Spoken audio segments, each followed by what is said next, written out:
Hey everyone, DisturbedShadow here bringing you yet another album review for an album that came out 10 years ago. So today we're going to talk about the fourth album from the hard rock band Papa Roach entitled Getting Away with Murder, which turns 10 years old tomorrow on August 31st, 2014. So let's just dive right in and talk about this album. So the first thing I want to mention is that it sort of marked the completion of the transition from nu metal into the more mainstream hard rock, alt rock style because apparently Jacoby just didn't want to do the whole rap thing anymore. But a lot of people were not really receptive to this change in style that they started on their previous album, Love Hate Tragedy, where they started going that more mainstream direction. But they've completed that on this album, and like I said, it sort of got a mixed response from fans and critics alike. But I still think this is a pretty solid album and it's worth talking about. So let's dive right in and talk about some of the tracks that I thought were worth mentioning.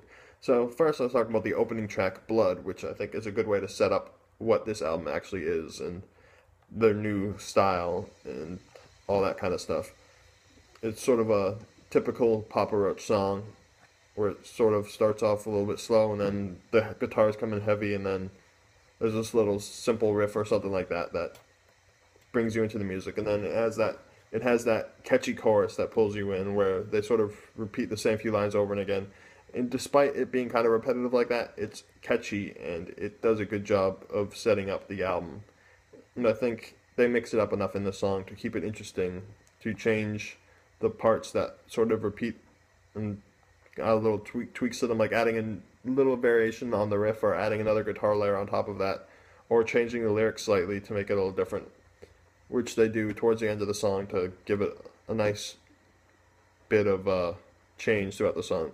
Plus, the drums are pretty simplistic on this song, but in a way that works really well for what this song is doing. So I think this opener is a good way to introduce the listener to the new style of Papa Roach.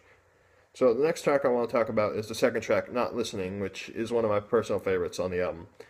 It's just got a really catchy guitar riff that gets in your head, and it's more complex than some of the riffs on the other songs where they're sort of simplistic and the main focus is on the vocals. The main focus is still on the vocals on this song, but the guitar riffs are a bit more interesting and catchy and get in your head. And those kind of guitar riffs are the ones on this album that sort of pull me in and make me focus more on the guitars than on the vocals. Like on some other songs, the focus is mainly on the vocals and you don't really pay attention to what the guitars are actually doing. But this is a song that does that right. Plus, the bass on this song is turned up nice and loud and does some interesting stuff that's not the same as the guitar. Well, the bass isn't doing anything too like in-depth or complicated, but it's doing something that is different from what the bass is doing, which is a nice change of pace from a lot of rock and metal bands tend to have, especially like these kind of hard rock bands don't really do much on the bass, but the bass is actually doing something that is a bit different from what the guitars are doing, and that it's turned up really loud compared to the guitars, which is also something I like to see. And on this song, they really captured that. So, like I said, this is one of my favorite songs on the album because it's a little bit more interesting on the musical side, not just on the vocal side. Next song I want to talk about is the third track, Stop Looking, Start Seeing, or Stop Looking, depending on which version of the album you have. I don't know why. Like, when I look on Wikipedia, it has Stop Looking, Start Seeing, but the version that I have from iTunes is just called Stop Looking, so I don't know why it has two names like that, but either way, this is another good song, which has a bit more interesting stuff going on in the music end, and on top of that, the chorus lines in this are very catchy, and Jacoby did a really good job of writing a good, catchy sort of vocal melody, and then having good, catchy lyrics on top of that to pull you into the song, and I think this is another good example of what Papa Roach is doing right on this album. The next track I want to talk about is track number 5, which is the lead-off signal and the title track entitled Getting Away with Murder. I love this song. It's probably my favorite song on the album. Actually, it's my second favorite song on the album if you count the bonus tracks. But this song is really good. It comes in with this simplistic yet really loud and heavy bass line, and the bass is just turned up so loud in the song, and it's amazing. It's a pretty simplistic bass line that introduces you to the song, but the way it sounds and the production on the bass and stuff like that make this a really cool sounding bit of bass, even though it's the same few notes. And no, I know sometimes I complain about the bass and the guitar doing the same thing, but on this song, once the guitars come in, the guitars are following along with what the bass is doing, not the bass following along what the guitars are doing, because the bass is the main focus on the intro and on the verses of this song. And that's really cool that the bass is taking the lead on this song, so that's cool. And then there's some cool stuff going on with the guitar. They have the rhythm riff, and then there's actually a cool sounding lead riff, which got cool effects on it during the intro and then during the outro of the song, which adds a nice layer to the song. Plus, the vocals on the song are amazing. Jacoby has quite a range on the song where he has the more lower range singing in the verse, and then he gets higher up when he's singing in the choruses, and then in the bridge he gets even higher, and he's got a lot of grit in his voice on the song, and I think that's cool to hear. And like I said, he does a really good job on the song, and like a lot of songs in this album, it's a really, really catchy song that just gets stuck in your head, and you just keep singing this chorus in your head over and over again, and that they did a really good job with that on this song. So like I said, Getting Away with Murder, the title track, is one of the best songs on this album. Next song I want to talk about is probably Papa Roach's most well-known song, with the exception of Last Resort from Infest, but track number 8, Scars, which is the big single that was released off this album. I remember back in the day, the song was on the radio all the time because it was like the Papa Roach song at the time. And I think this is a pretty good song. And it is primarily focused on the vocals. The guitars and the bass and the drums are doing cool stuff, but like I said before on a lot of these tracks, Jacoby's vocals are the primary focus of this song. And they're really good on this song. And it deals with a lot of sort of emotional stuff, and I think the way it comes together is really good. How it layers on, it builds up the emotions over time where it gets, and then it comes into that big chorus that makes you want to sing along with it, and then in the bridge he lets out that big loud scream, and it just, the way the song transitions through all these different parts is really well put together, and it is one of the better songs on this album as we're talking about. Now let's talk about track number 9, Sometimes. What I like about this song is that it starts with an acoustic intro, which is something that don't really do on this album, but they bring in the acoustic guitars and then they layer some lead melodies on top of that, and then they bring in the rhythm riffs and stuff like that, and it comes together in a nice package, and I think they did a good job with that. Plus, the song is the only song on the album to feature a guitar solo. It's nothing too fancy, but it's a nice change of pace from some of their other material on this album. They did a good job with that. Track number 10, Blanket of Fear. This song has a really catchy riff in the beginning, and then it layers on lead melodies on top of that, which they don't really do on this album. They sort of mainly focus on rhythm playing on this album, but they layer in some more melodic stuff on top of it on this song. Plus, the riffs in the verse and in the chorus are pretty catchy as well.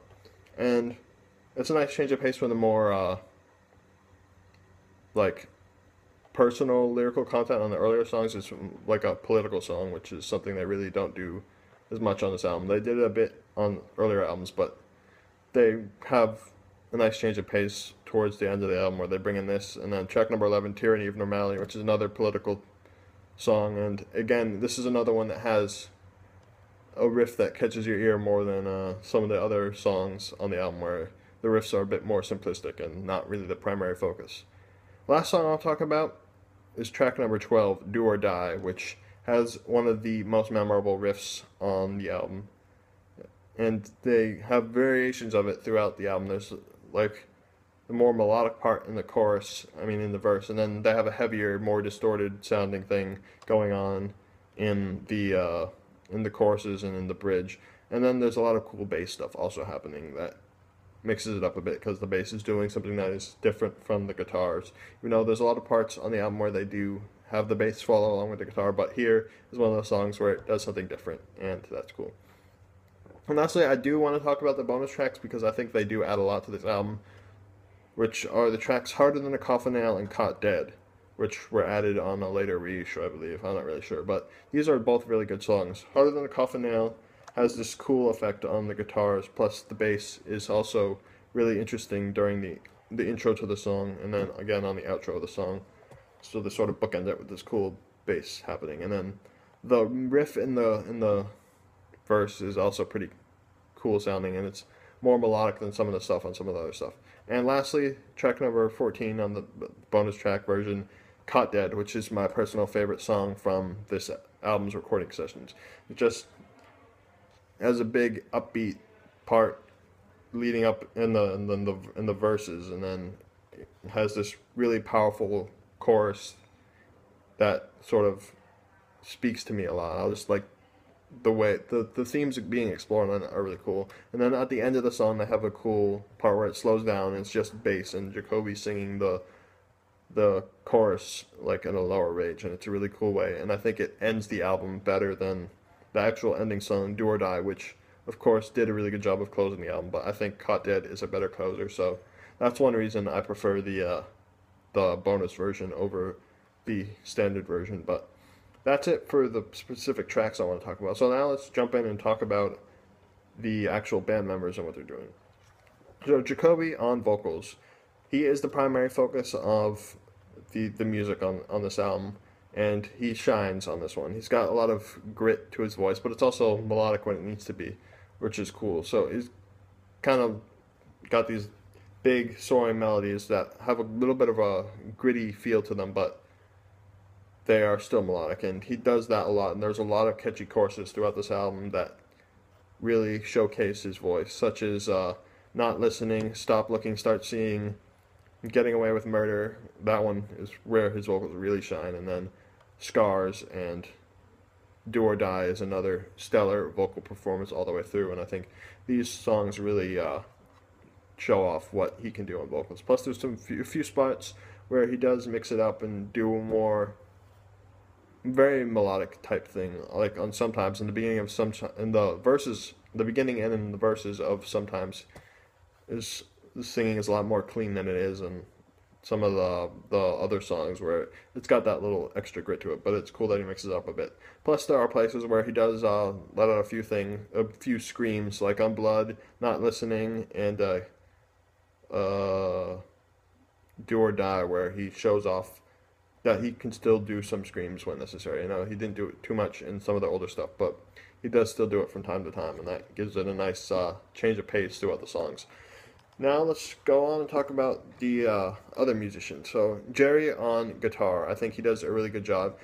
The guitar production is nice. It's got this sort of fuzzy, crunchy alt-rock sort of feel to it, but the riffs are still pretty heavy. And there are a lot of parts where the riffs aren't really that stand out. They're just sort of simple and they're not really doing much, but those are the songs where they're trying to direct the focus more on Jacoby's singing. But there are a few spots where there's these really catchy riffs that stand out to me, like on Not Listening, the main riff on that song stands out to me, and then Do or Die, the riff on that throughout the entire album, the different riffs that Jerry does stand out to me, and they're more memorable than the actual vocals on some of the parts of these songs. But it's stuff like that keeps things mixed up a bit. So Jerry did a good job on guitars. Tobin on bass. I love the bass on this album. It's turned up nice and loud throughout, and you can hear all the different things that he's doing. There are some parts where the bass is following along with the guitars, but there are plenty of spots where it's doing something different, and you can hear that it's doing something different because, like I said, it's turned up nice and loud. And nothing too crazy on bass, but he's frequently diverting from what the guitars are doing, which adds a nice layer of sound to it, to the mix of the album. But there are some few spots where the bass sort of really stands out, like on Stop Looking, Start Seeing, the bass on that really jumps out at you. And then, like I said, Getting Away with Murder, the bass is the main instrument on that song. And even though the bass line is pretty simple, it just sounds amazing, and it gets stuck in my head a lot. And I just love the way the bass just sounds on that song. I keep saying the same thing, but I just really like the way that song's put together, and the bass on that song really adds a lot to it. And finally, we'll talk about Dave on drums. Now, there's nothing too crazy on the drums, but what he's doing on the drums fits well for what this music is doing, where it's more pulled back and simplistic. But there are some spots where he does do some interesting stuff on transitions and stuff like that to add a nice layer of percussion to the overall experience of the album. Like there's songs like Blood where it has a nice sort of simplistic drum beat that keeps this music flowing, if that makes sense. Like the way the riff is organized, having a more pulled back song or pulled back drum pattern on the chorus there has a different feel to it than if it was a more crazy drum line. But having it pulled back with just like a little bit of bass drum and some other stuff keeps it simplistic, and I'm not really sure how to explain this, but if you listen to the song, you can tell that the drums on that song is doing something different that keeps that song in particular mixed up. And he does that throughout the album. Like on Getting Away with Murder, the drums are sort of following along with what the bass is doing, and it has a nice percussive sound to it, which just works well for that song. There's nothing too crazy that stands out to me, but there are, like I said, a few of those moments on drums where the drums caught my ear. Now, that wraps up my look at the actual band member. So, in conclusion, this album is pretty solid. There are a few spots where maybe they could have done something a little bit more interesting on the musical side, but I still did a pretty good job with that. And like I said, Jacoby is the primary focus of this album, like most Papa Roach music, and he does an amazing job on vocals on this album. So that's it for the review. Remember to like the video if you enjoyed this review, and subscribe to see more of these reviews if you do enjoy them. And I will see you guys next time with another review. See ya.